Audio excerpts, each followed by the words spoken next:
เจ้าสบายดีมื้อนี้พ่อข้าจะมารีวิวเครื่องเดินป่าเนาะหรือว่าเป็นปืนลม PCP เนาะรุ่นนี้จะเป็นรุ่นท็อปเนาะท็อป A 2026เด้อจุดพิเศษคือจะมาแนะนำแต่ละแบบว่าทางหารเขาประกอบแบบใดเดเนาะมันจะมีเป็นอย่างเดที่ว่าซิสเทมให้ลูกค้าเนาะก่อนอื่นเขาจะมาเบิ่งน้ำกันเนาะพ่อข้าจะใส่เหล้าแบบนี้เนาะเราจะเป็นเหล้า PD12 โอล่าเนาะตัวนี้จะเป็นเหล้าอินโดเด้อ12แก้วมันระยะมันยาวแต่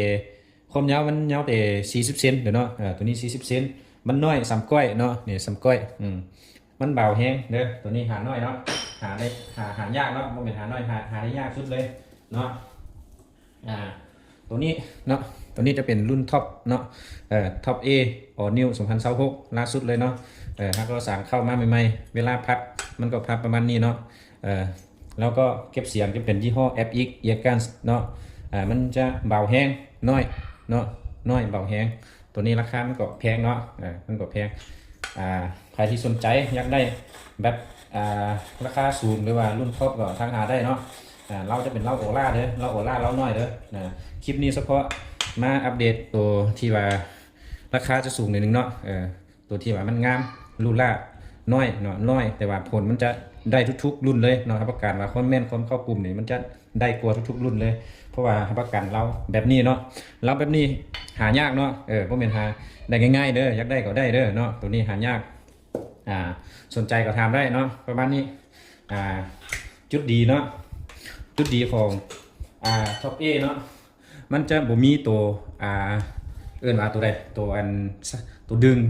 ตัวห่างอยู่ทางใส่มือเนี่ยเนาะมันจะบ่มีตัวนี้เนาะมันมีแต่เฉพาะแต่เบื้องเดียวเนี่ยมันจะห่างเนาะตัวซากลูกนะมันจะห่างแต่เบื้องขวาแล้วก็โม่มันจะมีตัวล็อกเนาะเพราะว่ามันจะมีตัวล็อกเนาะตัวนี้จะเป็นตัวล็อกโม่ให้มันบ่ต้องหมุนเวลาเขาซากลูกเนาะสมมุติว่าเขาเอาเข้าจังซี่เนาะเขาซ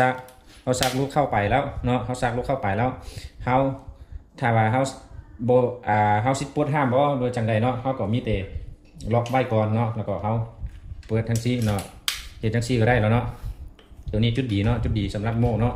แล้วก็ไทยพับได้สบายเนาะแล้วก็สั้นแห้งเนาะ1 2 3เนาะรวมทั้งหมดมันเป็น3ขึ้นเนาะ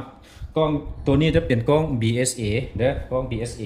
เป็น Made in China เด้อตัวนี้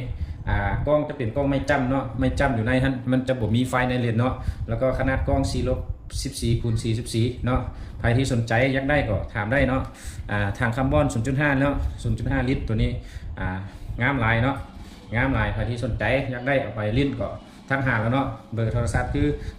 91776197เนาะเราโอล่าแบบนี้เนาะใครที่สนใจอยากได้ก็ทางหาเนาะตัวนี้จุดดีและมันจะเบากว่าทุกๆรุ่นเลยท็อป A มันจะเบากว่าทุกๆรุ่นเลยรับประกันให้เลยเนาะคอมเมนต์ระยะยิงตัวนี้จะมีแห้งกว่าทุกๆรุ่นอีกเนาะตัวนี้มันจะบางผล70-80 เมตรผมยังทึกดีรับประกันให้รถเนาะบ่มีต้นให้ที่ว่ายิงบ่ทึกเนาะต้นบักให้นี่บนเรือเลยเนาะรับประกันให้แล้วเนาะและรุ่นนี้มันอาจจะประหยัดลมเนาะประหยัดลมคือตัวตัดติโคเลยเนาะใครที่สนใจอยากได้ก็ทักหาล้วนเด้อเครื่องเขามีเก็บปลายทางให้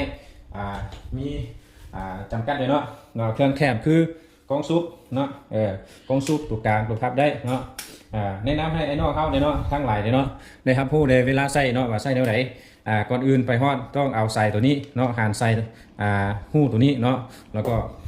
เกจวัดลมตัวนี้ตัวเทิงนี้เนาะหานให้เน้นเนาะแล้วก็มือตัวนี้หานใส่ก็โอเคแล้วเนาะซุปได้แล้วเวลาซุปคือกันเนาะเวลาซุปเอาไปซุปใส่หัวจุกเนาะซุปใส่หัวจุกก่อนเนาะแล้วก็ซุกมืดแล้วซุกได้ผลประมาณที่เขาต้องการแล้วปล่อยลมก่อนเด้อปล่อยลมอยู่นี่ก่อนเพื่อให้ลมอยู่ในใส่นี้ออกมืดก่อนเขาจึงสามารถไปปลดอยู่